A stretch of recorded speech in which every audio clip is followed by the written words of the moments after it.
गीता में अर्जुन को स्वयं भगवान कह रहे हैं कि उस परमेश्वर की शरण में जा, उसके लिए उन संतों के पास जा जो तत्वदर्शी हो। इसी प्रकार हजरत मोहम्मद को उनका अल्लाह कह रहा है कि कोई और पूर्ण परमात्मा है, उसको पाने के लिए उन तत्वदर्शी संत की तलाश कर। वो प्रभु कौन है, ये जानने के लिए कृपया अवश्य सुनिए जगत गुरु तत्वदर्शी संत रामपाल जी महाराज के अमृत वचन। सत साहिब दर्शकों, क्या हो अगर आपके शरीर में एक ऐसी बीमारी घर कर जाए जो हर दिन आपको दर्द और तकलीफ में जकड़े रखे और आप उससे छुटकारा पाने के लिए हर संभव प्रयास करें, पूजा पाठ और साधना करें और हर उपाय अपनाएं, लेकिन फिर भी कोई फायदा ना हो। उत्तराखंड की निवासी नीलम शर्मा जी की भी कहानी कुछ ऐसी है। नीलम शर्मा जी 8 साल से माइग्रेन जैसी भयंकर बीमारी से जूझ रही थी। इनके सर में हमेशा दर्द रहता था और इस बीमारी से निजात पाने के लिए इन्होंने हर संभव प्रयास किया। इन्होंने ब्रह्मा विष्णु महेश की पूजा की, पितरों के लिए श्राद्ध किया, ये तीर्थ पर भी गई, व्रत भी किए, लेकिन फिर भी इन्हें कोई राहत नहीं मिली।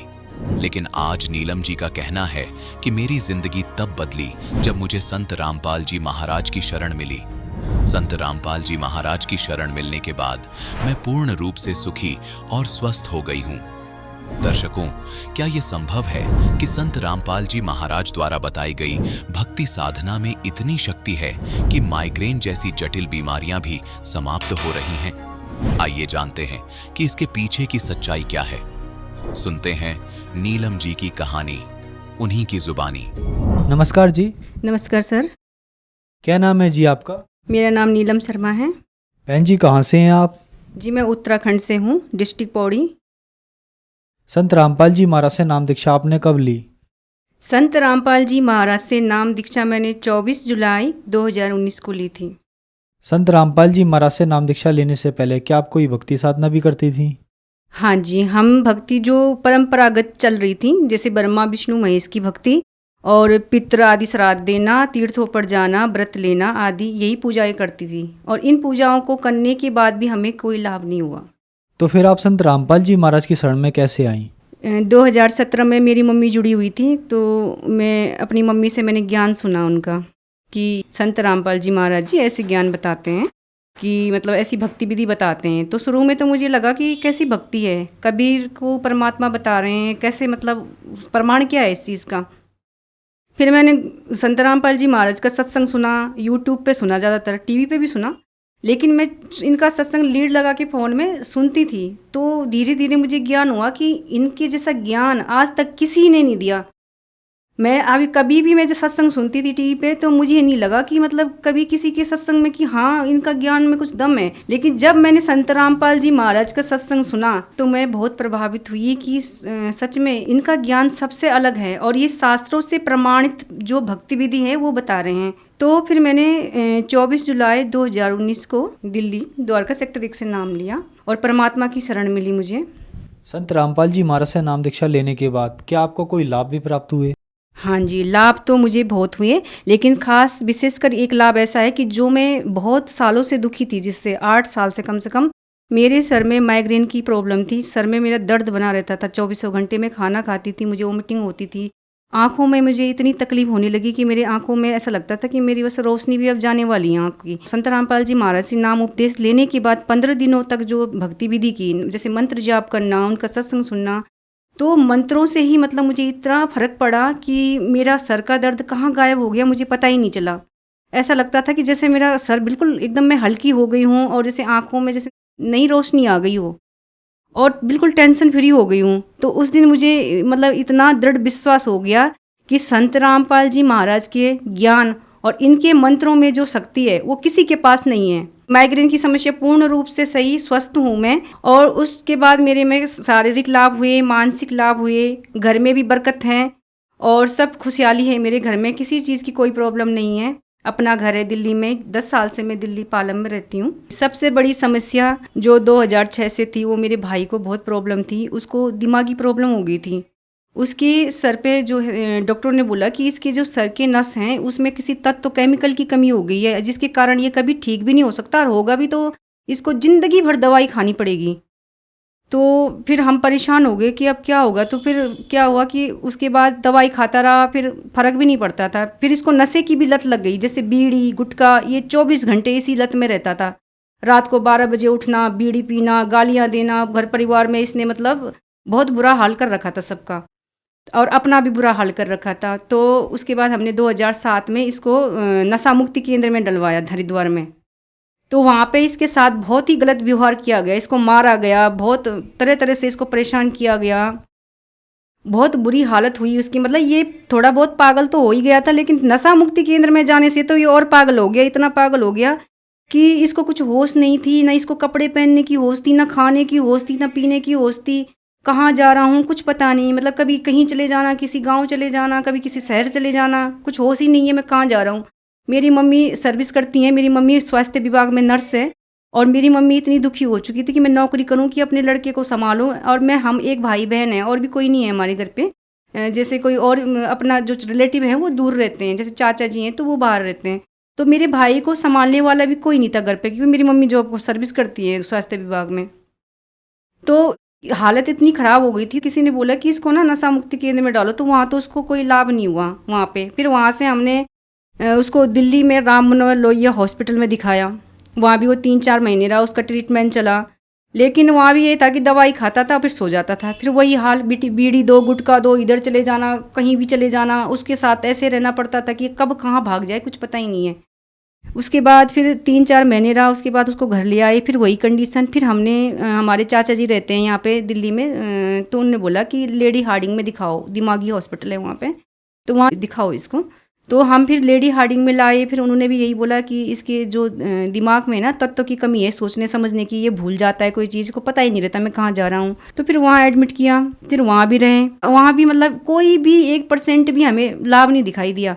फिर घर ले आई तो फिर किसी ने बोला, फिर हम पंडितों के पास गए, क्योंकि अब डॉक्टरों से तो हार गए थे। तो वही है जो घर में लोग बताते कि भाई पंडितों के चक्कर में पड़ो थोड़ा, पंडित बताते हैं कि तुम्हारे घर में क्या दोष है क्या नहीं है। तो फिर हम जब पंडितों के पास गए तो पंडितों ने बोला कि आप घर में भागवत कराइए, 7 दिन का भागवत कराइए, और देखना आपकी सारी परेशानी दूर हो जाएगी। और आपके घर में ना पितरों का दोष है, और पितर ही मतलब इसको ठीक कर सकते हैं, और कोई ठीक नहीं कर सकता। फिर मेरी मम्मी ने कहा कि चलो ठीक है, ये भी मैं करके देख लेती हूँ। तो मेरी मम्मी ने भागवत कराया 7 दिन का, 7 पंडितों को बुलाया, बहुत अच्छे ढंग से, धूमधाम से, बहुत अच्छे, इतने ढंग से हुआ कि हमने 3-4 लाख रुपए खर्च कर दिए इस खुशी पे कि चलो मेरा भाई तो ठीक हो जाए। भागवत किया 7 दिन का, अच्छे से पंडितों की विदाई की। इतना पैसा खर्च करने के बाद भी हमें 1% का लाभ भी नहीं हुआ, जिसको बोलते हैं ना 1%, उसका भी हमें 1% लाभ नहीं हुआ। तो फिर हम ना नास्तिकता की तरफ चले गए कि भगवान होता तो ज़रूर सुनता हमारी, क्योंकि आज तक भगवान ने सुनी नहीं हमारी। इतना मतलब दुखी हो गए थे। दुखी होने के बाद फिर एक दिन मेरी मम्मी ने संत रामपाल जी महाराज का सत्संग सुना टीवी पे। तो मेरी मम्मी ने जब सत्संग सुना तो बोला कि ये कैसा ज्ञान है जो बोल रहे हैं कि ब्रह्मा विष्णु महेश तो संसार रूपी वृक्ष की शाखाएं हैं, ये पूर्ण परमात्मा और अविनाशी भगवान नहीं है। फिर मेरी मम्मी ने फ़ोन किया वहाँ पे कि मतलब ये कैसा ज्ञान है। फिर संत रामपाल जी महाराज के शिष्य भी जुड़े हुए थे, हमारे गांव के आसपास है उनका घर। तो उन्होंने बोला ये ऐसा ज्ञान है, और उनकी बेटी को भी तकलीफ होती थी, भूत प्रेत की बात थी। तो फिर मेरी मम्मी जुड़ी। फिर मेरी मम्मी ने कहा ठीक है मैं नाम ले लेती हूँ। फिर मेरी मम्मी ने नाम लिया संत रामपाल जी महाराज जी से। फिर उसको नाम दीक्षा हमने 2018 में दिलवाई। उसके बाद उसमें बहुत लाभ हुए, वो उसका नशा छूटा, और वो जो उसका भागना था इधर उधर वो भी दूर हुआ, और वो भक्ति भी करता है। अपना जो पर्सनल काम भी नहीं करता था पहले, वो नहाना धोना जैसे होता है वो भी नहीं करता था, लेकिन उसके बाद उसने सारा काम करता था, मम्मी का कहना मानना, अपना दिनचर्या जो उसकी थी। और परमात्मा की कृपा से फिर मेरी मम्मी ने गाड़ी भी ली उसके लिए। संत रामपाल जी की दया से हमने फिर प्लॉट भी लिया दिल्ली में नजफगढ़ में 50 गज का। बहुत सारे लाभ हुए। चैन की जो कहते हैं ना कि चैन की रोटी खाई हमने। 12 साल के बाद हमने हंसना सीखा कि हंसना क्या होता है और चैन की रोटी खाना क्या होता है। ये हमारी ज़िंदगी का ये सबसे बड़ा लाभ है संत रामपाल जी महाराज की दया से। और अब उसमें बहुत ज़्यादा परिवर्तन ये भी है कि वो भक्ति भी करने लगा है, नशा भी छूट गया है उसका परमात्मा की कृपा से, और सुखी सुख है मेरे घर में। मेरी मम्मी के पैर में गांठें होती थी, नीचे चल नहीं पाती थी मेरी मम्मी। पैर में जो गांठें थी वो बचपन से थी, और मेरी मम्मी ने सब जगह दिखाया लेकिन कोई लाभ नहीं हुआ। बोला, सब डॉक्टरों ने बोला ये तो बचपन से है आपकी, ये ठीक नहीं हो सकती है, इसमें तो आप ये कर सकते हो कि थोड़ा मतलब इसको सर्जरी करा सकते हो, इसकी सर्जरी कराने के बाद ये ठीक होगा। तो फिर मम्मी सोचती थी सर्जरी से पता नहीं क्या हो जाएगा पैर में, करती तो थी, कोशिश करा की भी थी एक बार तो, लेकिन उससे कोई लाभ नहीं हुआ, बिल्कुल भी 1% भी लाभ नहीं हुआ। और मेरी मम्मी के घुटने में भी दर्द होता था, सर में भी दर्द होता था, पूर्ण रूप से मेरी मम्मी बस में भी नहीं चढ़ पाती थी। जब मेरी मम्मी अपना मतलब हॉस्पिटल जाती थी, ड्यूटी पे जाती थी, चढ़ भी नहीं पाती थी बस में। और संत रामपाल जी महाराज जी से नाम दीक्षा लेने के बाद हमारे घर में जो सुख हुआ, वो इतना सुख हुआ है, इतने लाभ हुए कि मैं बता नहीं सकती कि हे परमात्मा, आप हमें पहले मिल गए होते तो हमको इतने दुखों का सामना नहीं करना पड़ता। और आज हम बहुत ही खुशहाल हैं, जैसे बोलते हैं कि अंदर बाहर दोनों घर में बहुत बरकत है हमारे घर में, संत रामपाल जी महाराज की कृपा से। संत रामपाल जी महाराज से नाम दीक्षा लेने के बाद आपको बहुत सारे लाभ प्राप्त हुए। तो जो महिलाएं, जो दर्शक आज आपको देख रहे हैं, वो भी आपकी तरह दुखी हैं, उनको संत रामपाल जी महाराज से नाम दीक्षा लेने के लिए क्या करना होगा?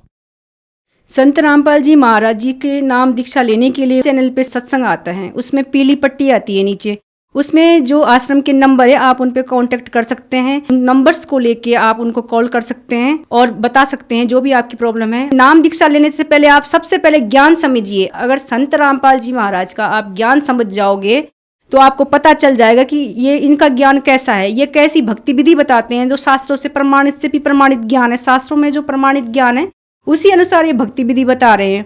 आज हमारे देश में इतने भी धर्मगुरु बैठे हैं, किसी के पास भी भक्ति विधि नहीं है, उन्होंने जनता को लूटा है और धोखा दिया है। और संत रामपाल जी महाराज जी ने एक एक शास्त्रों को खोल के, हर धर्म के ग्रंथों को खोल के दिखाया है कि यहाँ पे ये लिखा है, इसका मतलब ये है। ब्रह्मा विष्णु महेश की क्या स्थिति है, वो अविनाशी नहीं है। वो खुद बता रहे हैं देवी भागवत में कि हम प्रकृति दुर्गा देवी से उत्पन्न हुए हैं, हमारा आविर्भाव और तिरोभाव होता है। और सारे ग्रंथों को खोल खोल के दिखाया है संत रामपाल जी महाराज जी ने। अब आज पढ़ा लिखा समाज है, ये तो है नहीं कि कोई जानता नहीं है, पढ़ा लिखा समाज है, वो यूट्यूब पे देख सकता है। संत रामपाल जी महाराज के सत्संग यूट्यूब पे आता है, फेसबुक पे है, इंस्टाग्राम पे है, हर जगह संत रामपाल जी महाराज जी का सत्संग चल रहा है। आप पहले उनका ज्ञान सुनिए ध्यानपूर्वक, और अदर जो और गुरु हैं हमारे धर्म, जो संत हैं, जो धर्म गुरु हैं, जो महामंडलेश्वर हैं, उनके ज्ञान से कंपेयर करिए। आप पढ़े लिखे हैं, ठीक है, तो आप उनके ज्ञान से और इनके ज्ञान से कंपेयर कीजिए कि हमारे गुरु जी संत रामपाल जी महाराज जी और इनके ज्ञान में क्या फ़र्क है। फिर देखिए कि आपको पता चलेगा कि असलियत है कि हमारे धर्म ग्रंथों में क्या लिखा है और हमें बताया क्या जा रहा था, हमें कैसी भक्ति बताई जा रही थी। और उस भक्ति को करने के बाद हमारे पूर्वज भूत योनि में जाते हैं, पितृयोनि भूत योनि में जाते हैं, फिर हमको परेशान करते हैं। और फिर वही पंडित हमको घुमा फिरा के उसी चीज़ में लगे रहते हैं, ये कर दो वो कर दो, क्योंकि हम तो भुगत चुके हैं इसको 12-15 साल से बहुत ज़्यादा, क्योंकि हमने इतना पैसा बर्बाद किया है इन पंडितों के चक्कर में और इन पूजाओं के चक्कर में कि अब हमने कान पकड़ लिए हैं कि हमको तो भगवान ने दे दिया है सच्चा ज्ञान। संत रामपाल जी महाराज जी ने पूर्ण रूप से ज्ञान दे दिया है। इस विश्व में, इस संसार में संत रामपाल जी महाराज के बराबर कोई तत्वदर्शी संत नहीं है और उनके बराबर ज्ञान देने वाला गुरु भी नहीं है। तो यही मैं भगत समाज को विनम्र निवेदन करके प्रार्थना करती हूँ कि आप संत रामपाल जी महाराज का ज्ञान सुने। आप देखिए तो सही उनका ज्ञान कैसा है। उनकी पुस्तक पढ़िए, जीने की राह, गीता तेरा ज्ञान अमृत, ज्ञान गंगा, ये पुस्तक आप ऑर्डर कर सकते हैं। जो पीली पट्टी आती है उस पर कॉन्टेक्ट नंबर है, आप अपने लिए फ्री पुस्तक भी मंगा सकते हैं अपने घर पे, और वो पुस्तक को आप पढ़िए, उस ज्ञान को देखिए। आपके घर में देखना कितना लाभ होगा, आपके घर में कलेश नहीं होगा। सबसे पहले तो ये पता चलेगा कि हम इस संसार में आए क्यों थे, और आए हैं तो फिर हम जाएंगे क्यों, और जाना था तो जाना कहाँ था, हैं जाना था तो हमने कहाँ जाना था, हम कहाँ से आए हैं और हम मरने के बाद कहाँ जाते हैं। इस ज्ञान और इस गूढ़ रहस्य को केवल संत रामपाल जी महाराज ने दिया है और किसी धर्मगुरु ने नहीं दिया है। धन्यवाद जी। सत्साई जी। दर्शकों, अभी आपने सुने संत रामपाल जी महाराज से दीक्षा प्राप्त करके सुखी हुए भक्त के अनुभव। अब देखिए जगत गुरु तत्वदर्शी संत रामपाल जी महाराज के मंगल प्रवचन। तो इन सदग्रंथों से परिचित करवा के ये दास आपको दृढ़ कर रहा है कि जिन सदग्रंथों को आप जिस सर्वधार्य मानते थे उन्हीं में वही लिखा है जो कबीर परमात्मा 600 वर्ष पहले कहा करते थे। इन झूठों ने उस परमात्मा की सच्चाई को प्राणे नहीं दिया, लेकिन यह कब तक रुकती है। सच्चाई में बड़ा दम होता है। आज यह एकदम सपेट तो ऊपर आ गई और सब फेल हो गए हैं, किसी के पास कख नहीं। अपनात्मा दास ने इन सदग्रंथों को दिखाने की जरूरत नहीं थी। जब ना दिखाता तो ये मेरे साथ वो हल करा देते और दबा देते सच्चाई को। और हमारे साथ इन करे दिया था और भी भयंकर काम कर देते। तो ये दास ने ऐसा काम किया है सदग्रंथों को दिखाने का, मुझे जरूरत नहीं थी इनकी, मेरे को तो मेरे मालिक ने कंप्लीट नॉलेज दे रखा था। ये तो बहुत बाद में सन 2000 में जाकर ये सदग्रंथों को देखा, नहीं पहले तो कबीर साहब के ज्ञान के आधार से सन 1994 से 2000 तक उसी के आधार से प्रचार करता था। फिर ये प्रचार आना था ओपन, यानी बड़े स्तर पर, मालिक को पता था। उससे पहले दास को इन सदग्रंथों के अंदर प्रेरणा करी एक दिन कि कबीर साहब की एक वाणी याद आई, वेद मेरा भेद है, मैं ना मिलूं वेदन के माही, और जौन वेद से मैं मिलूं वो वेद जानते नहीं। तो एकदम प्रेरणा हुई कि परमात्मा का वचन गलत नहीं हो सकता। ये कहते हैं कि वेद में मेरा ही ज्ञान है, लेकिन उस वेद से मेरे पाने की विधि नहीं है, वो उन्होंने खुद आकर बताई।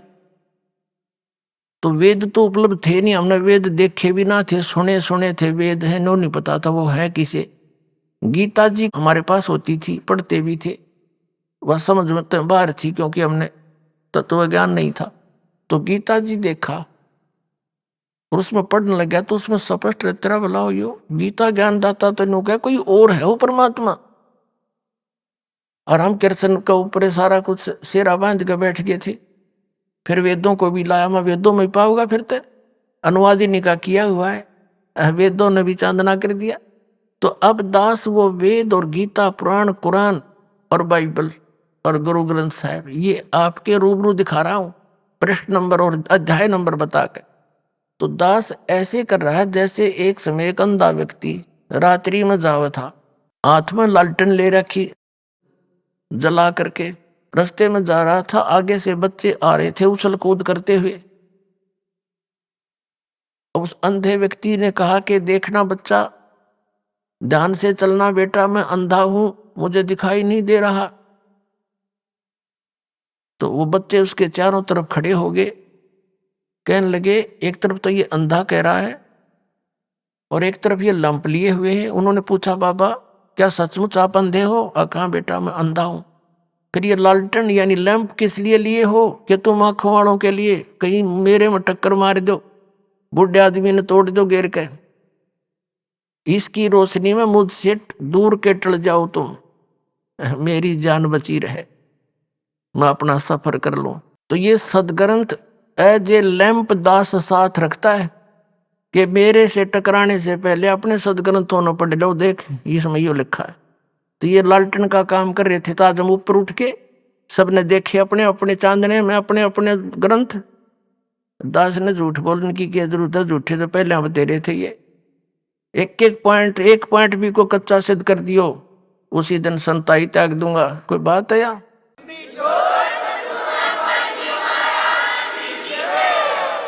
अपने सर पे कौन भार धरावे, मतलब ये छेन मोल जी उनको नाश करे भक्तों का। तो कहने का भाव है पुण्यात्माओं, उस परमात्मा की उस गरीबदास जी ने जो मालिक को देखा सदग्रंथों में का प्रमाण, वो तो बाद में देखा था, तो अपनी वो गोपाल दास द्वारा लिखवा दिया। और वो सदग्रंथ आज जिस दास के पास उपलब्ध है, वो ग्रंथ आदरणीय गरीबदास जी द्वारा आंखों देखा लिखा। श्रीमद् भगवत गीता अध्याय नंबर 4 के श्लोक नंबर 32 में कहा कि अर्जुन, जो ज्ञान तूने अध्याय 4 के श्लोक 25 से लेकर 31 तक सुना, उसमें कोई तो देवताओं की पूजा करता है, उसी को सच्ची मान रहा है, कोई हठ योग करता है, उसी को सही मान रहा है, कोई मुंह पर पट्टी बांध कर अहिंसावादी तीक्ष्ण व्रत करता है, कोई गीता और वेदों आदि का पठन पाठन करके स्वाध्याय करके उसी को फाइनल मान रहा है। और ये सब अपनी अपनी साधनाओं को पाप नाशक मान रहे हैं। चौथे अध्याय के 32वें श्लोक में कहा कि जो तत्व ज्ञान उस सच्चिदानंद घन ब्रह्म ने स्वयं आकर के अपने मुख कमल से बोला है, वो तत्व ज्ञान है। और उसके अंदर इस यज्ञों की यानी धार्मिक अनुष्ठानों की जानकारी विस्तार के साथ की गई है, कौन से करने चाहिए कौन से ना करने चाहिए। यहाँ गीता के अनुवादकों ने सभी ने ये गड़बड़ कर रखी है। इसमें चौथे अध्याय के 32वें श्लोक में एक ब्रह्मण मुखे शब्द है, उसका अर्थ बने सच्चिदानंद घन ब्रह्म के मुख कमल से उच्चरित वाणी। उसने स्वयं आकर बोली, जैसे वेद प्रमाण करते हैं कि वो सतलोक से चलकर आता है, अच्छी आत्माओं को मिलता है, उनको उपदेश देता है। वो कबीर देव है, कबीर साहब है, वो परम अक्षर ब्रह्म है। तो इन्होंने वो तो समझ में तीन तबार थी न अनर्थ कर डाले हैं। जहां भी गीता जी का निर्णायक ज्ञान होना था वहीं इन्होंने उल्टे अर्थ कर दिए। अनुत्तम माने, एक छोटे से बालक ने पूछ ले, चौथी पांचवी कक्षा के न, उत्तम माने श्रेष्ठ और अनुत्तम उसका विपरीतार्थक अश्रेष्ठ। और ये अति उत्तम लिख रहे, जिस तो श्रेष्ठ कोई और ही नहीं हो, झूठे कहेंगे। और वर्ज माने जाना होता है। गीता अध्याय नंबर 7 के श्लोक नंबर 18 में गीता ज्ञानदाता अपनी गति को अनुत्तम गति घटिया बता रहा है। और ये नौकर जिस तो उत्तम कोई और ना हो, अगर उससे उत्तम और ना होती तो वो गीता ज्ञानदाता 18वें अध्याय के 62वें श्लोक में क्यों कहता है कि उसकी शरण में जा, उसकी कृपा से तो परम शांति को सनातन परम धाम को प्राप्त होगा। 15वें अध्याय के 16 और 17 श्लोक में 3 पुरुष हैं। सरपुरुष तो ये ब्रह्म है, गीता ज्ञानदाता। अक्षर पुरुष ये 7 संग ब्रह्मांड का स्वामी है। और फिर 17वें श्लोक में 15वें अध्याय के में कहा कि उत्तम पुरुष है तू अन्य, श्रेष्ठ भगवान तो इनसे भी कोई और है। और उसकी जानकारी तत्वदर्शी संत बताऊंगे, उनसे खोजो। तो ये 7वें अध्याय के 18वें श्लोक में अपनी गति को अनुत्तम इसलिए कहा है कि अर्जुन तेरे भी जन्म मृत्यु सदा रहेगी और मेरी भी रहेगी। और ये कोई न जिस तो कोई उत्तम और ना हो, मारेंगे सट्टे इतने दिन मूर्ख बना दिया, अपना जीवन नाश करा और हमारे बुजुर्ग बना दिए सारे भूत। 18वें अध्याय के 66वें श्लोक में एक वरद शब्द है। वरद माने जाना होता है, शब्द कोश में जाना लिख रखा और इन्होंने आना कर दिया। जबकि गीता ज्ञानदाता कहता 18वें अध्याय के 66वें श्लोक में सर्वधर्मान परित्यज माम, मेरे सतर के ओम नाम का जो जाप तूने किया है उस 3 मंत्र के जाप में 17वें अध्याय के 23वें श्लोक में 3 मंत्र का जाप है। ओम तत्सत इति निर्देश है ब्रह्मण त्रिविध समर्थ है। सच्चिदानंद घन ब्रह्म के पाने का 3 मंत्र का जाप है। इसमें ओम ये सरपुरुष का, तत् और सत ये सांकेतिक है, तत् ये अक्षर पुरुष की साधना है और सत वो सार शब्द है, वो परम अक्षर ब्रह्म की साधना है। तो 18वें अध्याय के 66वें श्लोक में कहा कि सर्वधर्मान परित्यज माम, मेरे सतर की जो साधना तनुष अपने कंप्लीट कोर्स में की है वो मुझे छोड़ दे, फिर मैं तुझे सर्व पापों से मुक्त कर दूंगा। क्योंकि हम ओम नाम का जाप करके ब्रह्मलोक में चले जाते, उस होटल में अपनी पुण्य कमाई खत्म करके फिर यहाँ धक्के खाते, गधे बनते, कुत्ते बनते। क्योंकि इन साधनाओं से पाप नहीं नाश होता, जैसे कर्म है दोनों भोगने पड़ते हैं। और कबीर परमात्मा की शरण में आने से हमारे पाप नाश हो जाते हैं, पुण्य शेष रह जाते, तो तब हम मोक्ष पाएंगे। 18वें अध्याय के 66वें श्लोक में इसने कहा कि मेरे सतर की, अब हम इसके ब्रह्म के नाम के जो जाप करते हैं, इस नाम यहाँ नहीं लेंगे इसका क्रेडिट कुछ भी, इसको पकड़ा देंगे, पकड़ तेरा और छोड़ डमना संभाल तेरे अपने डमडम। यूं खुद भी कहा है कि मेरे सभी मेरे सतर के मेरी साधना मुझे त्याग दे। और फिर एकम शरणम व्रज, जिसके बराबर दूसरा नहीं है, वो सर्वशक्तिमान एकम अद्वितीय, उस परमेश्वर की शरण में जा, फिर मैं तुझे सब पापों से मुक्त कर दूंगा। क्यों गधे कुत्ते हम पापों से बनते थे, पाप परमात्मा नाश कर देगा, पुण्य हम इसको दे देंगे इसके सतर के, और शेष 2 मंत्रों के पुण्य कमाई भक्ति वो आगे हमारे काम आओगे जब यहां से चले। तो अब थोड़ा सा दिखाता हूं आपको। चौथे अध्याय के 32वें श्लोक में एक ब्रह्मण्य मुखे शब्द है। इन्होंने ऐसे डंगे अड़ा दिए, जो सही तत्व आया ना ज्ञान का, वहां उल्टा अर्थ कर दिया। तो बता हम ब्रह्म के सारे। ये देख श्रीमद् भगवत गीता, ये जयदयाल गोविंद का इसका अनुवादक है, गीता प्रेस गोरखपुर से प्रकाशित है।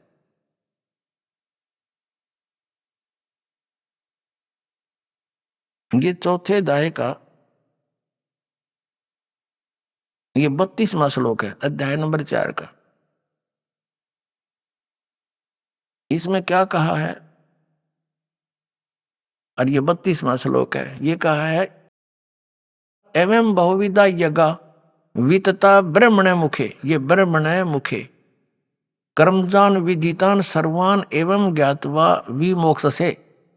इन्होंने क्या अर्थ कर दिया इसका कि इस प्रकार और भी बहुत तरह के यज्ञ ब्रह्मण्य मुखे कर दिया। ब्रह्मण्य मुखे का अर्थ कर दिया वेद की वाणी, ये करना था सच्चिदानंद घन ब्रह्म की वाणी। ये कहां से प्रमाणित करेंगे अब देखना। 17वें अध्याय का 23वां श्लोक है।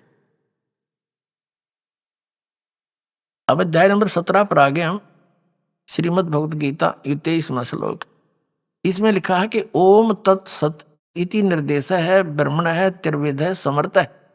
अब इसमें ब्रह्मण शब्द है वही, और यहाँ इन्होंने इसका अर्थ सही कर दिया, जहां विचलित ना हुए। ओम ओम तत् तत् सत सत, ये सांकेतिक है दोनों शब्द। ये सरपुरुष का ब्रह्म का जाप है, ये अक्षर पुरुष का है, और ये परम अक्षर पुरुष का है। ओम तत्सत ये साधना है। ऐसे ये 3 प्रकार का ब्रह्मण माने सच्चिदानंद घन ब्रह्म का नाम कहा है। ब्रह्मण माने सच्चिदानंद घन ब्रह्म हो गया। तो हम यहां आ जाए, यहां न शर्म आ गई। सच्ची लिखते आना देख अध्याय नंबर 4 का और श्लोक नंबर 32 में, ये फिर ब्रह्मण शब्द है, ब्रह्मण मुखे। यहां लिखा है इस प्रकार और भी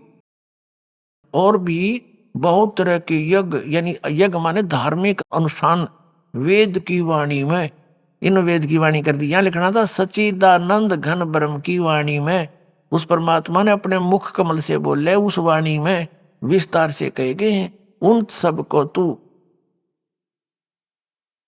कर्म जान विधि, ये है शारीरिक क्रियाओं के द्वारा होते हैं।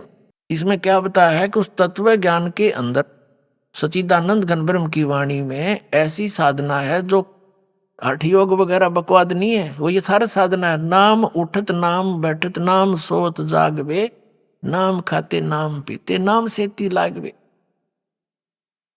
यजुर्वेद अध्याय नंबर 40 के मंत्र नंबर 15 में कहा कि ओम करतु समर किलबे समर करतुम समर, क्योंकि वेदों में भक्ति की विधि तो ओम ब्रह्म सतर की है और ज्ञान पूर्ण परमात्मा का भी है। उसके विषय में ऑप्शन छोड़ दिया है वेद और गीता में कि तत्वदर्शी संत बताओगा कंप्लीट कोर्स, उससे पूछो। तो ये दास है भाई, वो समझ में आ जाता है बच्चों, ये दास है वो तत्वदर्शी संत।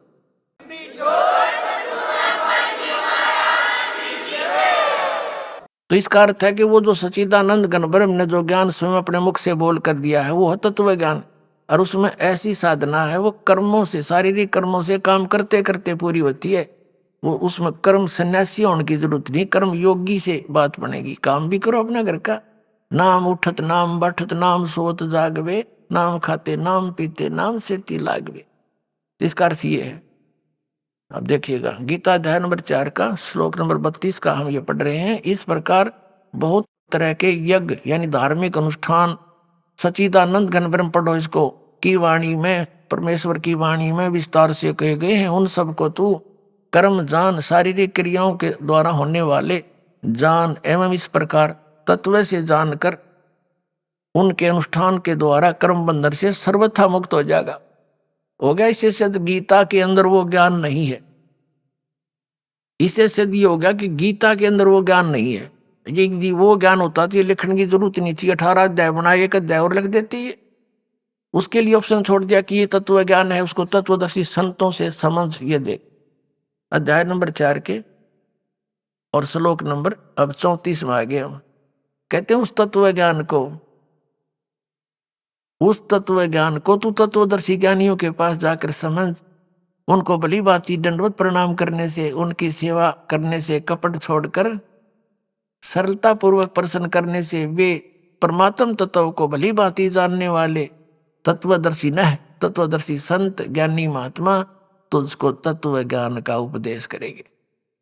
परमात्मा कहा करते गुरु बिन काहुन पाया ज्ञान, जो थो था भूस छड़े मूड किसान।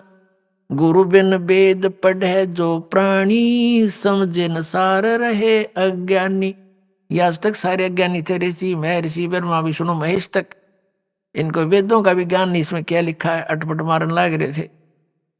तो कबीर परमात्मा ने 600 वर्ष पहले बताया था। तो वो सच्चिदानंद घन ब्रह्म की वाणी का थोड़ा सा जो कबीर परमात्मा ने कबीर सागर में बताया है कि 12 पंथ काल चलावेगा।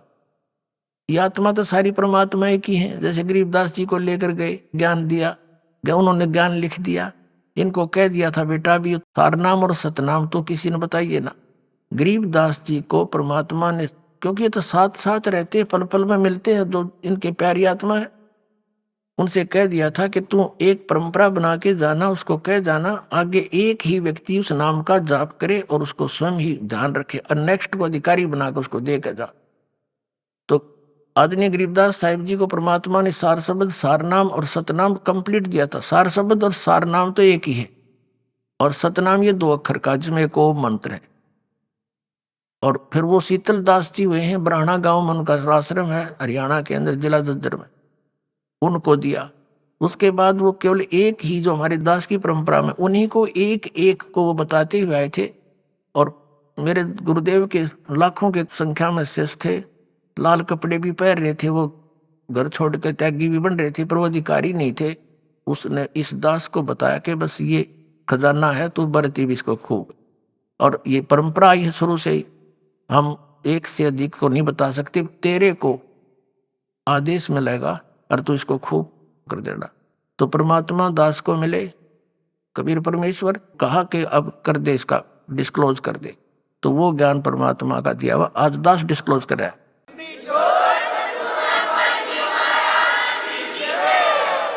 गरीबदास साहिब जी को परमात्मा मिले और उनको जो तत्व ज्ञान दिया, वाणी दी। कबीर साहब की महिमा की वाणी गरीबदास जी ने कलम तोड़ लिख रखी है।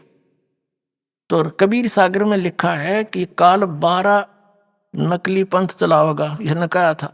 जैसे चूड़ामणि जी थे, चूड़ामणि जी तो बहुत अच्छी आत्मा थी, लेकिन उन जो 5 नाम का आदेश आगे देने को दिया था धर्मदास के पुत्र को, उसने आगे देता रहा, लेकिन छठी पीढ़ी माँ का भ्रमित कर दिया किसी ने, उन्हीं की परंपरा में वो 5 नाम छुड़वा दिए। एक और श्लोक, एक और ही जो आरती से करवा दिया, जो नाम अमर नाम पातल्य सब सिंधु नाम, इनको 5 नाम कहे हुए। तो ऐसे काल ने प्रत्येक संत के पंथ को बिगाड़ दिया। जैसे गरीबदास जी का पंथ है, गरीबदास जी तो परिपूर्ण थे, परमात्मा से परिचित थे, सारा लिख रखा सही प्रमाण, लेकिन गरीबदास पंथ में कोई भी इन नामों से परिचित नहीं। मेरे गुरुदेव के अतिरिक्त दास उसी गरीबदास पंथ से निकल कर आया, कख भी पता नहीं किसी ने। और कबीर साहब कहते हैं अस्त्र घर का मरब नहीं पावे, 12 पंथ हम ही को जावे। इनको ज्ञान नहीं, ज्ञान तो इस दास ने बताना था। कबीर साहब ने कहा कि 33 अरब ज्ञान हम बाख्या, मूल ज्ञान हमने गुप्त ही रखा। तो वो जो कहा ना कि 12वें पंथ में, गरीबदास के पंथ में मेरी महिमा की वाणी पुनः प्रकट होएगी, तो वो वाणी इबदास आपको बतावेगा। वो सच्चिदानंद घन ब्रह्म की वाणी। गरीबदास जी ने तो ऐसा काम किया जैसे एक मोबाइल से दूसरे मोबाइल में पूरी फिल्म सत्संग का सत्संग 30-30 घंटे का फीड हो जाता है, ऐसे फैक्स हो जाता है, डाउनलोड हो जाता है बगैर वायर के। तो कबीर परमात्मा ने अध्यात्म ज्ञान गरीबदास जी में फीड कर दिया, और वही परमात्मा सच्चिदानंद घन ब्रह्म की वाणी गरीबदास ने बोली। कैसे? अब क्या बताया इनको? ये नकली पंथ संत ये बड़े फिरे हैं, सठ दर्शनी, ये गिरी पुरी नागा, इनके विषय में कैसे बताया है? एक अंग है, अध्याय है वैदे का अंग। वैदा माने यूजलेस, व्यर्थ, फजूल की नुकार। क्यों वैदा बोल रहा है तू, यानी व्यर्थ की बातें नहीं। तो क्या बताते हैं? सठ दर्शन सठ बेख कहावे, बहुविध धूंधू दौर मचावे, तीर्थ व्रत करें तर बीता, वेद पुराण पढ़त हैं गीता। कहते हैं ये 60 दर्शनी 6 प्रकार के ये संत हैं, गिरी पुरी नागा सरस्वती, ये इस तरह के। कहती हैं 60 दर्शन 60 भेख कहावे, और बहुविध धूंधू धार मचावे। संस्कृत बोलेंगे तो डटे नहीं डटे, माला पहन लें, कंठी पहन लें, तिलक लगा लें, दाढ़ी बढ़ा लें, घोटम घोट हो जाए, लाल कपड़े। कहते हूँ तो दिखा ये डूंडा ठारे हैं, बड़े भगत होंगे या तपस्या करेंगे बैठ के कितने सलाप है। और कहते हैं वेद पुराण पढ़ते हैं गीता। फिर क्या बताते हैं? 4 संप्रदा 52 द्वारे, जिन्हों नहीं निज नाम बेचारे, माला घाल हुए हैं मुक्ता, सटदल उआ बाई बकदा।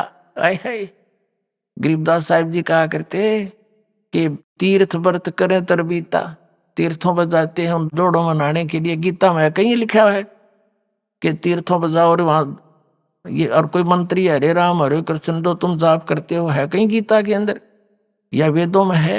वेद पुराण पढ़त है गीता, तीर्थ व्रत करें तरबीता, 4 संप्रदा 52 द्वारे, जिन्होंने ही निज नाम विचारे। इन्होंने निज नाम के ऊपर विचार नहीं किया, वास्तविक मंत्र से ये अपरिचित रहे।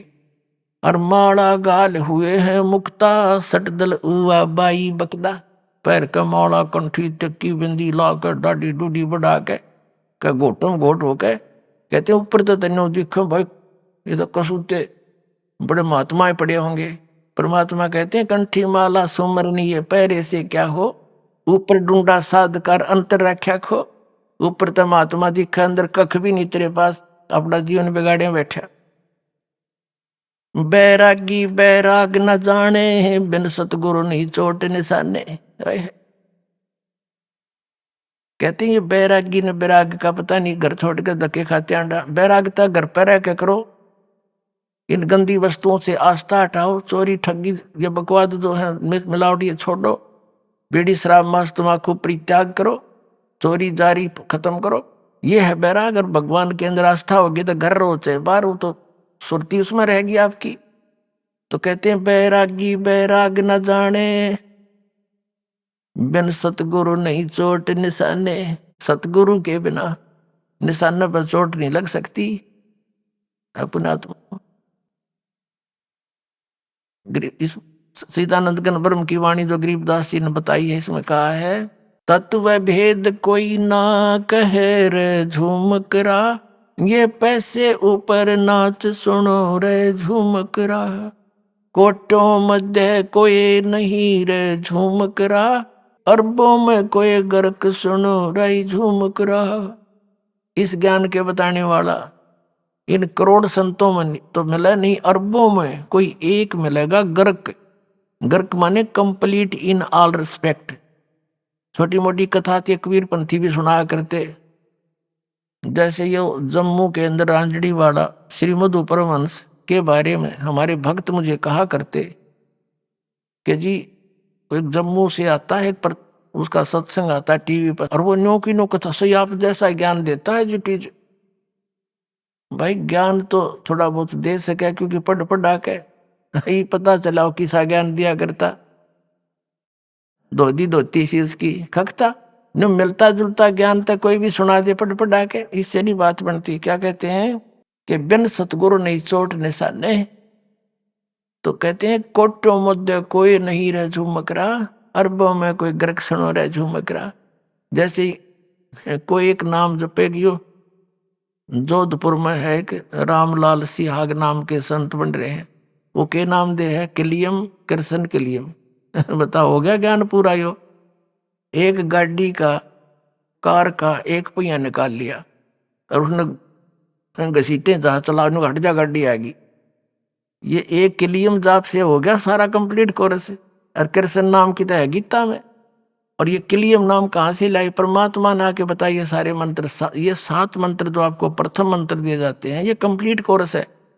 और फिर दो अक्षर का सतनाम वो अलग है। तो यहां क्या बताते हैं, अरबों में कोई गर्क सुनो रहे झूमकरा। अब संत किसे कहे हैं? मार्गदर्शक। एक गांव में 10,000 परिवार होंगे ना किसी गांव में, तो उसमें 5,000 गुरु पाएंगे। 5,000 क्यों? छोटे बालक बोलो कर बूढ़े वो तो अलग हो जाते हैं। जैसे एक लड़की का एक माई का बालक रोया था, पड़ोसन आ गई, वो कहने लगी एक क्यों रोए तेरा लड़का? वह कहने लगी चाची पता नहीं क्या हो गया, बहुत देर से रोए। वह कहेगी बारली का बोल दे, थारा इसका बारली का हो रहा है, बारली माता का। वह 100 रुपया वह धरा देगी। दूसरी आओगी नो के भीतर ली का और बोल दे। तीसरी आओगी नो के थारा श्याम जी का धर दे। तो एक बालक पर 20 गुरु हो जाएंगे एक पॉइंट पे। तो परमात्मा कहते हैं इसे फिर ये रामकृष्ण की गुणगानी है, हनुमान और श्याम जी की पूजा बतानी है, झाड़ियाँ लानी है। और ये आप देख रहे हो आज संता की जो कर वर्षा के दिनों में मिंडक और ये कीड़े मकोड़े हो जाएगा ना, इतने संत हो रहे हैं, काल ने इतने भेज दिए। ये गरीब सारा नसीब दे कर दूंगा, मेरे पास वो ज्ञान है।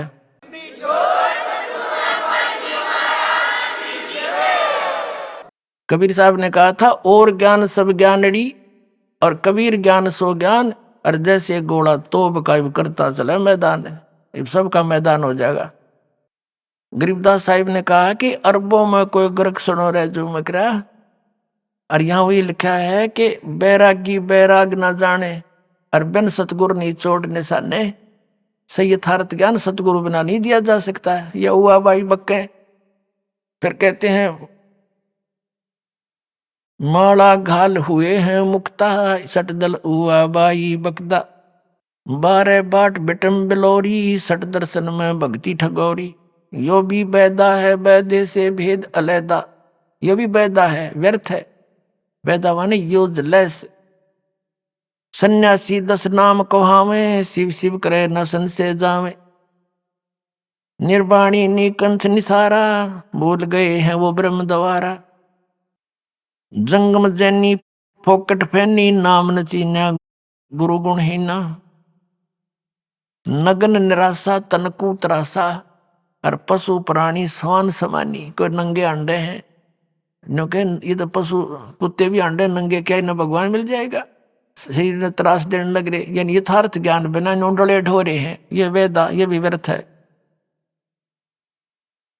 वेद पुराणी कथा कहानी, पढ़ पढ़ भूले अर्थ न खुले। ओए होए, कहते वेद पुराण इनको पढ़ कर इनके अर्थ इन तो समझ में आए नहीं, खुले नहीं, और इनकी और कुछ कहानी बुना बुना कर बकवाद गढ़ रखी समाज में। वेद पुराणी कथा कहानी, पढ़ पढ़ भूले अर्थ न खुले, यो भी बैदा है बैदे से भेद अलैदा। फिर क्या बताते हैं, बैरागी सन्यासी से बड़े, ये तन पर छार लगाए हैं, छार माने राख को, और 500 नार 2500 लड़के ये धूंधार मचावे हैं। यो भी बैदा है बैदे से भेद अलैदा, यो भी बैदा, बैदा क्यों जाण्या, सबने सतगुरु बैठे न्यू जाण्या। गरीबदास जी से पूछा कि आप सब ने बताओ, यो भी गलत यो भी गलत ये भी गलत, तो आपने कैसे पता लग गया? तो गरीबदास जी फैसला करे, हमने सतगुरु मिल गए न्यू जाण्या। क्योंकि परमात्मा सतगुरु का रूप धारण करके आते हैं, वो परमात्मा स्वयं थे कबीर साहब, और सतगुरु भी और परमात्मा भी आप ही है, सच्चा ज्ञान देने आते हैं। क्या कहते हैं, बैरागी सन्यासी से बड़े तन पर छार लगावे हैं, और 500 नार 2500 लड़के धूंधार मचावे हैं। क्या बताते हैं कि घर छोड़ गया। जैसे एक गरीबदास जी ने लिखा है, एक नारी त्याग दीनी 5 नारी गैल बे, पाया न द्वारा मुक्ति का सुखदेव करीबो सैल बे। एक औरत को ये बेचारे प्रेरित होकर ज्ञान से पुण्यात्मा घर त्याग कर चले जाते हैं। किस लिए? कि घर क्यों छोड़ा? कि उन्होंने अपनी पत्नी को त्यागा। किस लिए त्यागा? क्योंकि घर त्यागना कोई हंसी खेल नहीं, लेकिन परमात्मा की महिमा के सामने ये सारा संसार का सुख यूजलेस दिखता है। तो उस भोली आत्मा ने प्रेरित होकर घर त्याग दिया, जंगल में जा बैठे। अब किस लिए गया वो जंगल में, वन में? इसलिए गया कि घर पे उसकी पत्नी बाधक थी, उसमें उसकी आस्था बनी रही थी और वो भक्ति नहीं कर सका था। उसने अपने जुगाड़ में सोचा। ये परमात्मा कहते हैं, एक नारी त्याग दीनी और 5 नारी गैल बे। गैल माने विद, साथ। कौन कौन सी? काम क्रोध मोह लोभ अहंकार। नारी को आपने इसलिए छोड़ा, ये भक्ति बाधक थी, ये है सबसे ज्यादा भक्ति बाधक थे। तो इन 500 नारियां ने तो गेले फिर हर एक नारी छोड़कर जंगल में दा धूना लाया। What is use? बिना ज्ञान के डले नो डोरे थे। परमात्मा कहते हैं फिर वहां जाकर बैठ गया। कबीर साहब कहते हैं, मन के मारे बन गए और बन तज बस्ती माँ, कह कबीर के करूं यो मन त माने ना। एक व्यक्ति ऐसे प्रेरित हुआ, 2 बच्चे थे छोटे छोटे, एक 2-3 वर्ष का, एक 1 वर्ष का। प्रेरणा होगी, घर छोड़कर चला गया, साधु बन गया, फकीर। अब किसी संत का फंस गया। प्रेरणा देखो, साध परमात्मा के पाने की विधि संत बताते हैं, सबको पता है। वो फंस गया से नकली नाथ के। उसने पाट दिए कान, बना दिया बाबा, बड़ी बड़ी डाडी लटा रखा दी। 12 वर्ष हो गए। फिर उसको कहा कि ले बेटा तू कुछ भिक्षा मांग ले। 12 वर्ष के बाद वो भिक्षा मांगने गया। एक माई खड़ी भिक्षा देने आई, उसको एक बहन, उसका छोटा सा बालक एक तनतवा गोदी में ले रही, एक उसका दामन पकड़ के, कमीज पकड़ के साथ साथ आ रहा है। एक हाथ में वह भिक्षा ले रही है और उसको डाल रही है। उसका वो अपनी पत्नी घर याद आ गया उस 12 वर्ष के बाद। उसने सोचा तू भी छोटे छोटे बालक छोड़ के आया था, और इस एकली औरत क्यों कर पाले भाई, इसका पति ना होते। उसको प्रेरणा फिर वर्गी क्यों ज्ञान तो था नहीं, वसु के डले डोल रखा थे। वो तो ये क्या करा करें, बाहर जो संत है ना ये क्या करेंगे, इन्हें भाग पाएंगे, इन्हें पता जाओ समागी फिर बाज जाएगा। तो उन्हें नो मूर्ख बना के रखे, सुल्फा पे जाएंगे, वो लाए सुंठ पड़ा रहे उड़े। तो ऐसे उस दिन उसका उतर रहा होगा थोड़ा बहुत, वो याद आएगी इसके। उसने सोची अग बाबा मेरी पत्नी ने बालक कैसे पाले होंगे। तो उसके मन में जो काल प्रेरणा मन की नो आ गई कि एक बार देख के ताना चाहिए, वो मर गया एक जीव है। तो वो चला एक बार अपने घर की तरफ, फिर मन में आई अरे छोड़ ने वो ली जाली, फिर 10 कदम इधर चला, फिर ने सोची रे देख कान में की हरत, यानी 6 बजे इधर चला, 6 बजे इधर। आखिर में जोड़ी फेंक के उसने यही फैसला किया कि एक बार खेतों में देख आऊंगा मैं। खेत थे उनके, किसान था, कि वहां पता लग जाएगा, खेतों में काम कर रहे होंगे तो जीव है ना तो मर गए। तो उसने खेतों में जा रहा था, आवा था अपने खेत की तरफ। वहां उसकी पत्नी और उसका छोटा भाई देवर, उसकी पत्नी का देवर यानी उस बाबा जी का भाई छोटा, वो खेतों में अपने अपने खेतों में काम कर रहे थे, बंटवारा कर रखा था। अभी आपने सुने संत रामपाल जी महाराज के मंगल प्रवचन। आइए अब सुनते हैं संत रामपाल जी महाराज से नाम दीक्षा लेकर सतभक्ति करके अद्भुत लाभ प्राप्त करने वाले अनुयायी के विचार। दर्शकों, अक्सर जीवन में हम ऐसे मोड़ पर खड़े हो जाते हैं जहां हर दिशा में हमें सिर्फ अंधेरा नजर आता है। बिहार की रहने वाली सफिया परवीन जी की कहानी भी कुछ ऐसी ही है। सफिया परवीन जी पहले मुसलमान धर्म द्वारा बताई गई सभी भक्ति साधना किया करती थीं। यह इस्लाम को मोक्षदायक धर्म जानकर नमाज पढ़ा करती थीं, लेकिन फिर भी ना तो इनको मानसिक शांति मिली और ना ही कोई सुख मिला। दर्शकों, सफिया परवीन जी का कहना है कि मेरे जीवन में एक कष्ट ऐसा आया जिस कष्ट ने मेरे जीवन की रूपरेखा ही बदल दी, और वह कष्ट मेरे लिए आज वरदान साबित हुआ। दर्शकों, सफिया परवीन जी का कहना है कि इनके बेटे को कोई गंभीर बीमारी हो गई थी और डॉक्टरों ने जवाब दे दिया था कि आपका बेटा अब इस बीमारी से कभी भी निजात नहीं पा सकेगा। लेकिन डॉक्टरों की ये बात आज झूठी साबित हुई, क्योंकि सफिया जी का कहना है कि मैंने जब से संत रामपाल जी महाराज से नाम दीक्षा ली है और उनके द्वारा बताई गई आदि सनातनी भक्ति की है, तभी से मेरे यह पाप रूपी कांटे बिल्कुल खत्म हो गए हैं। आज मैं और मेरा परिवार संत रामपाल जी महाराज की कृपा से पूर्ण रूप से सुखी और स्वस्थ हैं। दर्शकों, आखिर सफिया जी ने मुसलमान धर्म को छोड़कर संत रामपाल जी महाराज द्वारा बताई गई आदि सनातनी भक्ति को क्यों अपनाया? आखिर इसके पीछे की सच्चाई क्या है? सुनते हैं सफिया परवीन जी की कहानी उन्हीं की जुबानी। नमस्कार जी। नमस्कार सर। क्या नाम है जी आपका? सफिया परवीन। बहन जी आप कहाँ से हैं? गया बिहार से। बहन जी, संत रामपाल जी महाराज से नाम दीक्षा आपने कब ली? 29 तारीख 11वां महीना 2013। संत रामपाल जी महाराज से नाम दीक्षा लेने से पहले आप क्या भक्ति साधनाएं किया करती थी? वही मुस्लिम धर्म के होने के कारण नकली पीर में वही साधना करते थे, उनसे जुड़ल थे, अलियास नाम था उनका। तो फिर आप संत रामपाल जी महाराज की शरण में कैसे आईं?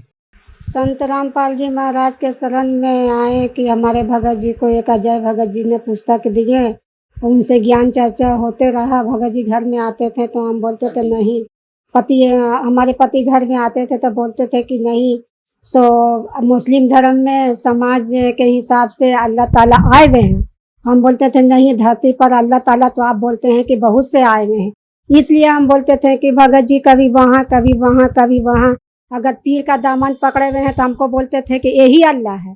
तो हम बोलते थे कि ऐसा कैसे होगा, अल्लाह ताला हमको पैदा किया है, इस धरती पर आए हैं, तो धरती पर अल्लाह सब, आज ये मरेंगे तो कल दूसरा अल्लाह होगा, कल परसों वो मरेगा तीसरा अल्लाह होगा। अब तो सभी को अल्लाह ही बनाते हैं, अल्लाह तो एक है। तो इसके लिए मार धार घर में बहुत होता था कि नहीं यही अल्लाह। हम बोला कि अल्लाह तो हम मानवे नहीं करते हैं, अल्लाह बस ऊपर रहता है। अब अल्लाह नीचे, ठीक अल्लाह एक रहता है, नीचे भी रहेगा तो एक रहेगा, कभी उसको अल्लाह बोलते हैं कभी उसको अल्लाह बोलते हैं, कितना यहाँ अल्लाह है। संत रामपाल जी महाराज के ज्ञान तो हमको जिसको समझ में आए नहीं का, गुरु जी का ऐसा कृपा हुआ, ऐसा संत रामपाल जी महाराज का कृपा हुआ कि हम नहीं बीमारी के कारण और नहीं दुखी के कारण परमात्मा ऐसा खिंचाव लिए कि मालिक जाने। बड़ा बेटा था बम्बई में, तो फोन आया कि आपके बेटा सीरियस हो गया। हम बोले अरे हम तो सुबह बात किए हैं, तो आज हमारा बेटा सीरियस कैसे हो गया एक बार? तो हाँ सो सीरियस हो गया है, डॉक्टर ने जवाब दे दिया है, तीन डॉक्टर बदल चुके हैं। और दिमाग तो हमारा उलझाव था कि आप हिंदू का फोटो ला करके किताब ला के घर में धर दिए हैं और हमारे बेटा का तबीयत खराब हो गया है। तो भगत जी ने बोले कि कुछ भी करो। सो एक दफ़ा जहाँ हमारी यहाँ से जो पीर है उसके यहाँ जुड़े थे, वहाँ फ़ोन करके पूछें कि ऐसा ऐसा बात है। सो बाबा उनको कहते थे, बाबा जी ऐसा ऐसा बात है, सो हमारे बच्चा का तबीयत, सोनू का तबीयत बहुत सीरियस है। भाई कोई बात नहीं है, सो देखा लो बढ़िया से। तब फिर हमारे डॉट में आया, अरे 5,000 रुपया अभी तुरंत 2 घंटा में खर्चा किया। फिर बोलते हैं कि देखा लो, ये सही में ये खुदा नहीं है। यहाँ पर से हमारा कुछ परमात्मा ने दिमाग बदल गया। हम बोला कि नहीं ऐसा नहीं। फिर गुरु जी के पास संत रामपाल जी महाराज का फोटो पर गुरु जी के पर मैंने दंडवत किए। तो हम सोचते थे ऐसे काहे कर रहे हैं, हमको तो पता नहीं था क्योंकि हम पुराना रंग में रंगे भी थे।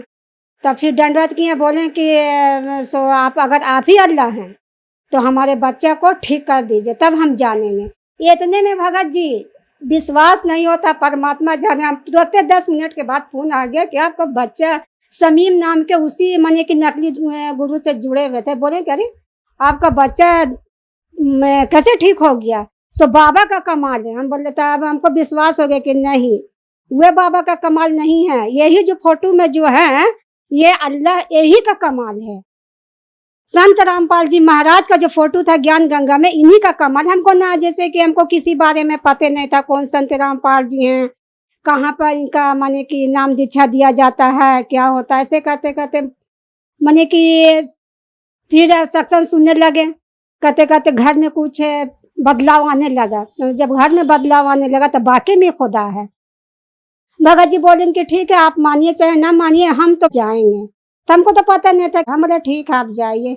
तब फिर बोल के घर में अचानक ये ईद का दिन पड़ गया। ईद का दिन पड़ गया तो सबके पास कपड़ा लत्ता सब पहन रहा। भगत जी बोले कुछ नहीं घर में होगा। तब संत रामपाल जी महाराज का कृपा था, सही में कुछ नहीं ईद नहीं मनाए हम लोग। घर में कहा कि कमाड़ी बंद करके हम लोग बाल बच्चा सब रहा है कि नहीं ये ज्ञान गंगा में कुछ नहीं लिखा हुआ है, सो नहीं हमको करना है। भगत जी बोले तो हम लोग मान लिए। उसके बाद फिर दुनिया मारने वाला बहुत किस्म का मजाक उड़ाया कि लोग क्या कर रहा ना कर रहा, तो हम लोग कुछ नहीं बोले गए। फिर भगत जी बोले कि मांस मछली अंडा ये सब खाना छोड़ दो। तो हम बोला कि ठीक है नहीं खाएंगे। इतने में फिर हमारा नंदोसी आ गया, तो वह बोले लगा उल्टा सीधा। तो फिर हम लोग उसके बाद का किया नहीं किया। तो उस दिन से हमारा बंद हो गया। हम बोल देते कि आज दिन के बाद इस घर में मांस मछली अंडा ये सब नहीं बनेगा। उस दिन के बाद हम बंद कर दिए। कोई माने कि 3-4 महीना इस तरीके से नाम दीक्षा नहीं लिए थे, मगर हम मर्यादा किताब में निवादन तो पढ़ा नहीं थे, मगर मर्यादा किताब में मोबाइल के जरिए चिप सुन करके हम निभा रहे थे। उर्दू पढ़े में है, अरबी पढ़े में थे। हमारे पति जी बोले कि हमको जाना है। हमारा कहाँ जाना है? तो 3 महीना हो गया संत रामपाल जी महाराज के शरण में जाना है। तो हम बोले कि ठीक है जब आप जा रहे हो तो हम भी चलेंगे। तो बोली कह रहे अभी तो नहीं तैयार थी और तू बोली जाना, मैं कि नहीं हम चलेंगे। तो हम बस सुबह में बोले, सुबह ही में अजय भगत जी हैं वो आए और हम भगत जी और 2 छोटे बच्चे को लिए, बड़ा वाला मंडला वाला कहा कि नहीं हम नहीं जाएंगे, हम सोचेंगे समझेंगे तब हम जाएंगे। तो हम बोले कि छोड़िए इन लोग को जबरदस्ती ना कीजिए, हम दोनों चलते हैं। हम दोनों गए। फिर हम 7 लोग आश्रम में पहुँचे पहुंचकर वहाँ फिर हम तो नाम दीक्षा नहीं लिए, मगर हमारे पति ने नाम दीक्षा ले लिए। तो फिर माइयों का अलग पंडाल था और माने कि भक्तों का अलग पंडाल था। तो हमने वहाँ पर बैठी हुए थे, भगतमती आए कि भगतमती आपको भगत जी ने आवाज़ दे रहे हैं। तो हम गए वहाँ पर, बोले कि कैसा लगा। तब इतना हम खराब आत्मा थे, हमको बोला कि हमको नहीं कुछ अच्छा लग रहा है, यहाँ तो सब हिंदू ही का सारा चीज़ है। तो इतना बोले तो भगत जी रो गए। तो हम सोचे करे हम इतना बागन है, सो हम अपने पति को रोवा दिए। हम मन में एहसास किए, तो ना उनसे बोले ना कुछ किए, हम नाम दीक्षा लेकर के फार्म जा करके भरा लिए। संत रामपाल जी महाराज से नाम दीक्षा लेने के बाद क्या आपको कोई लाभ भी मिले? लाभ तो बहुत मिले भगत जी। लाभ जो कह दे तो आप माइक लेके थक जाएंगे और हमारा लाभ भी पूरा नहीं होगा। एक दफ़ा की बात है कि समझिए कि हमारा जो मंडला वाला बच्चा है, एक नदी के तरफ जाने लगे, बस वहाँ पर सांप बैठा हुआ था, मार दिया, पैर पर मार दिया। उसके बाद एक और धोबी का बच्चा था, उसको भी मार दिया। तो मार दिया तो वे बगल वाली बोली कि अरे मोनी को सांप काट लिया। तो हम डर गए कि कहीं लोग जगत है हल्ला कर लगे। सो नहीं, हम बोले कि नहीं कुछ नहीं, बोले लेके झड़ाना फुकाना, सो मार देगी, जवान लड़का है। हम बोला नहीं, हम संत रामपाल जी महाराज के शरण में है, मरे चाहे बचे, वो परमात्मा जाने। हमने इतना कहा कि हम दरवाज़ा लगा लिए। फिर प्रार्थना लगा, प्रार्थना में आदेश आया कि आप लोग घबराइए नहीं। संत रामपाल जी महाराज का प्रार्थना लगा तो आवाज़ आया कि नहीं ऐसा नहीं करना है, सो आप लोग कुछ नहीं, मारे अपना भक्ति करिए और सब परमात्मा दया करेंगे। तो उसके बाद फिर रात तो कट गया, ठीक से कुछ नहीं हुआ। सर जी संत रामपाल जी महाराज के दया से सब ठीक रहा। बस सुबह में जब हम जाते हैं बाजार, वही धोबी के लड़का को वही सांप काटा। तो देखें करे ठेला लेके जा रहा, कैसे नहीं करे काट गया तो क्या हुआ। सोसेराज के बच्चा को तो सांप काटा, उसको क्या हो गया, तो इसको क्या हो गया, वो तो बच गया। तो वो लोग भी नहीं कुछ माना। तो क्या हुआ कि जब हम सब्जी लाने जा रहे थे, देखे कि रोक के कोई चला आ रहा था। बोले क्या हुआ, तो कहे कि सांप काटा था ने मोनू को, तो ये सांप काटा इसको तो मर गया। तो हमको बहुत वहाँ पर रोना आ गया कि आज मालिक के शरण में ना रहते तो हमारा बच्चा भी जीवित नहीं रहता। देखो वही सांप काटा है, ये मर गया। तो संत रामपाल जी महाराज के कृपा से आज हमारा बच्चा मालिक के शरण में है और जीवित है। पथरी हो गया था तो डॉक्टर यहाँ इलाज चला है, तो उसका ऑपरेशन बोला। तो परमात्मा यहाँ संत रामपाल जी महाराज यहाँ प्रार्थना लगा। तो प्रार्थना लगा तो गुरु जी कहे कि अब परमात्मा दया करेंगे। तो समझिए कि सब बिना ऑपरेशन का हमारा बच्चा ठीक है। देखिए आप, हमारा बच्चा ठीक हो गया। आप रिपोर्ट देख सकते हैं। संत रामपाल जी महाराज के शरण में आने के बाद ये बच्चा हमारा ठीक हुआ है। डॉक्टर ने बोले थे कि इसका ऑपरेशन होगा, मगर संत रामपाल जी महाराज ने परमात्मा का अर्जी लगाए तो ऑपरेशन से भी परमात्मा बचा लिए। हमारे पति नशा करते थे कि नकली पीर के जुड़ने के कारण जब बुधवार आता था तो क्या करते थे कि घर को साफ करवाते थे और मीट मंगाते थे और चाय बनवाते थे और खैनी मंगवाते थे। और रात में क्या नहीं क्या करते थे, बोलते थे 12 बजे रात में वो अपने के जो बताता था नकली वही करते थे और फिर अपने ही वो खाते थे। नशा बहुत करते थे कि 1 डिब्बा मुंह धोने वाला गुड़ाकू डेली लगाते थे। संत रामपाल जी महाराज से नाम दीक्षा लेने के बाद आपको बहुत सारे लाभ मिले। तो जो दर्शक आज आपको टीवी पर देख रहे हैं और वो भी संत रामपाल जी महाराज से नाम दीक्षा लेना चाहते हैं तो कैसे ले सकते हैं? संत रामपाल जी महाराज का सत्संग अनेकों चैनलों पर चलता है। नीचे पीला पट्टी आती है, आप उसको नंबर से करके आप अपना नाम दीक्षा प्राप्त कर सकते हैं। धन्यवाद जी। सत्संग।